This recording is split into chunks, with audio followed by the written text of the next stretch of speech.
The morning Germany realized D-Day was real cinematic World War II documentary script. At first, there was almost nothing to see. Only darkness. A violent storm moving across the English Channel. Along the Normandy coast, German soldiers sat inside concrete bunkers, listening to the wind strike the walls. The sea was rough. The sky was dark. And according to the German weather forecasts, an Allied invasion was unlikely. For the men defending the Atlantic Wall, this was just another miserable night. Some smoked. Some talked quietly. Some wrote letters home. Others simply tried to sleep. But thousands of miles of preparation had already reached its final moment. Across the Channel, an Allied armada was moving. Thousands of ships. Thousands of aircraft. More than 150,000 men prepared for the largest amphibious invasion the world had ever seen. The German defenders could not see them. They could not hear them. Not yet. And that was exactly what made the next few hours so dangerous. Because Germany's entire defense of Western Europe depended on one thing: knowing where the invasion was coming, and reacting before it was too late. And on June 6, 1944, that system was about to fail. If you enjoy stories about the decisions, battles, and mistakes that changed World War II, subscribe to the channel. Because the story of D-Day is not only about how the Allies landed. It is also about why the German army could not stop them. 2 generals, 2 plans. 4 months before the invasion, German commanders had been arguing over the same question. Where should the Allies be defeated? At the beaches? Or inland? 2 of the most important German commanders had very different answers. Field Marshal Gerd von Rundstedt believed the German army should allow the Allied forces to establish themselves on the coast. Then, once the invasion force had committed itself, Germany would concentrate its armored formations and launch a massive counterattack. The objective was simple: push the Allies back into the sea. It was a strategy based on maneuver. Let the enemy come forward. Then destroy him with concentrated armor. But Field Marshal Erwin Rommel saw a different problem. He had watched what Allied air power could do to German forces in North Africa. He understood that moving large armored formations during daylight would become extremely dangerous if Allied aircraft controlled the skies. Rommel therefore believed the invasion had to be stopped immediately. Not tomorrow. Not after the beachhead was established. The beaches. His argument was brutally simple. If the Allies survived the first hours, their enormous logistical power would begin working against Germany. More soldiers would arrive. More artillery. More vehicles.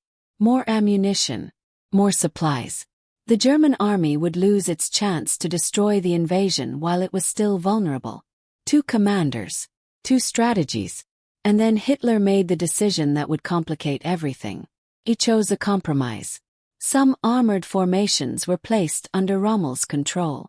Others remained as a central reserve. But the central reserve could not simply be released by a field commander. The final authority remained at the top. And that meant that on the morning of the invasion, German commanders could find themselves watching the greatest military crisis in Western Europe unfold while waiting for permission to move the forces they needed. The problem was already built into the system. The invasion simply exposed it. The night before, on June 5, Rommel was away from Normandy. He had traveled to Germany to be with his wife for her birthday. The weather seemed to justify the decision. The Channel was being battered by a storm. The conditions looked terrible for an amphibious assault. German meteorologists believed the weather made an immediate invasion unlikely. The assumption seemed reasonable. Why would the Allies launch an enormous invasion into a storm? But there was something the Germans did not know. The Allied meteorologists had found a brief break in the weather. A narrow window. Perhaps only a short period of usable conditions. But it was enough. The invasion would go ahead. While German commanders believed the storm was protecting them, the Allied fleet was already moving. The soldiers aboard those ships knew what was coming. The German defenders did not. And every minute that passed brought the invasion closer. The first warning. Shortly after midnight, Reports began reaching German headquarters. Something was happening. Aircraft, paratroopers, gliders. Reports from different locations. At first, the information seemed impossible to organize. There were parachutes appearing in different parts of Normandy. German troops reported activity in fields. Others heard explosions. Some units reported aircraft. Others reported nothing. The German commanders now faced a terrifying question. Was this the beginning of the invasion? Or was it a deception? The Allies had deliberately created confusion. Airborne units had been scattered. Dummy paratroopers were used in some areas. False signals and other deception measures helped make German commanders uncertain about the real location of the main attack. And that uncertainty was priceless. Because a German commander could not simply move his armored forces every time a report came in. If the reports were false, he could waste his only reserve. If they were real, waiting could cost him the invasion. The Germans had to choose. And they had very little reliable information. The beaches. Then the darkness began to disappear. The first light of morning revealed something the German defenders had never seen before. The sea was filled with ships. The invasion was real. Allied forces were coming toward the beaches. The German coastal positions opened fire. Artillery, machine guns, mortars. The defenders fought from bunkers and fortified positions. For some German soldiers, the first clear indication of the invasion was not a headquarters report. It was the sight of an enormous Allied fleet directly offshore. There was no longer any question.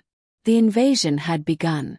At Omaha, German defenders put up particularly fierce resistance. The American troops encountered heavily defended positions and difficult terrain. The landing became a desperate struggle. Men struggled to move forward. Units became separated. Officers tried to reorganize their soldiers under fire. But the Allied troops kept coming. And that was the nightmare Rommel had feared. The Germans could fight the first wave. They could inflict casualties.